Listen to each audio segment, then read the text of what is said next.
Back in 2010, Chelsea Manning, who we'll speak to in a moment, downloaded nearly 750,000 classified and sensitive military and diplomatic documents during her service as an intelligence analyst in the U.S. Army. She then sent those documents to WikiLeaks. It was one of the largest unauthorized disclosures of government documents in American history. She was convicted of 20 charges, including espionage and theft, and sentenced to 35 years in prison, the longest sentence of its kind ever. Back in 2017, though, President Obama commuted her sentence, and she was released after serving nearly 7 years. Now Manning is the author of the new book, README.txt, or README.txt. It's significant to the story. It chronicles her life growing up in Oklahoma, her time in the military, her incarceration, and eventually her release. Chelsea Manning is here for her first interview about the book. Chelsea, good morning. Good morning. Thanks for having me. Thank you very much for being here. First, there's a lot in the book. We're not going to be able to get to everything. People should read it. It's a real book. It's sharply written. It's real. It's raw. I enjoyed every page of it, really. Thank you. I do wonder what you hope people will take away from it. What are their walking away ideas? So I haven't really been able to tell my version of events. I haven't really been able to tell my story. And so this is sort of my first draft, or if you will, of history from my perspective.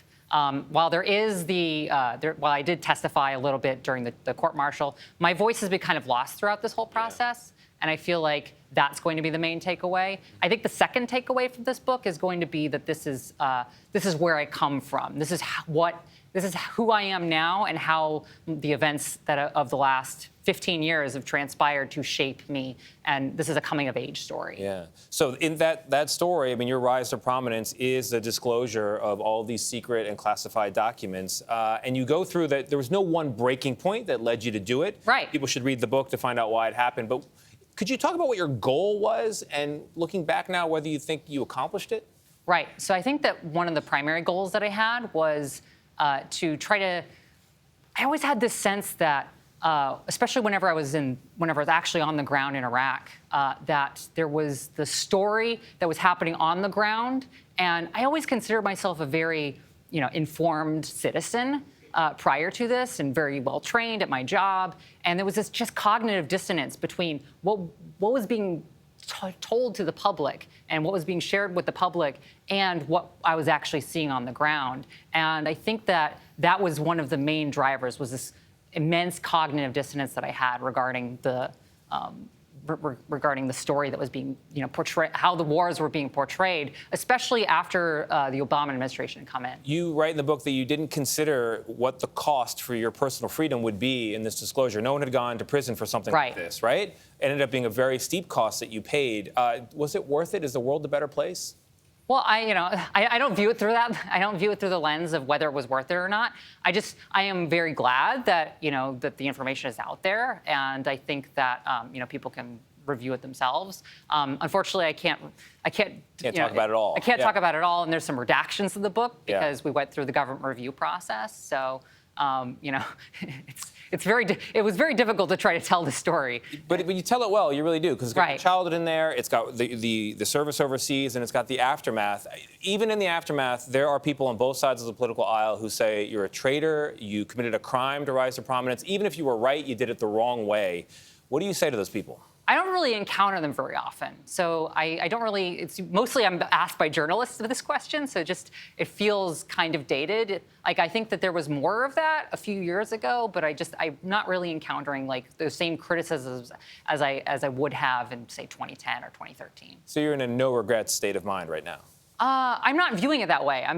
I am very forward-thinking, and one of the reasons why I wanted to write this book is to get past this period in time. I think that we're entering a very unstable period of time, and obviously, just sort of who I am and the way that I analyze the world. I have a lot of concerns about the future.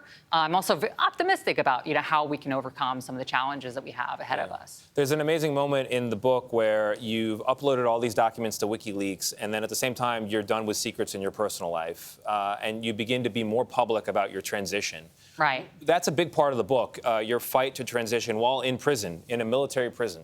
Right. What do you want people to take away from that part of the book? I'm just trying to tell what my experience was.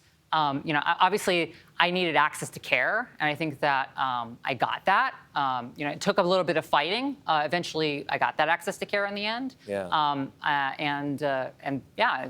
It hasn't really even been, being trans can sort of be, I think, turn into something that more than it is, because once you go through the transition process, you sort of finish, like you sort of integrate into society, and so I'm very excited about that part. But yeah, it was definitely a very difficult road to travel on. Yeah, very difficult road. Well, we're glad to see you on the other side of it.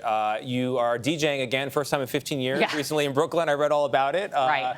The music is, I think, too hip for me, but big fans out there. You're gonna do it again? Yes, I'm doing it actually for the after party, for the book launch party. Am I invited? Chelsea Manning, thank you very much. README.txt goes on sale tomorrow. Coming up, Talk of the Table. We'll be right back.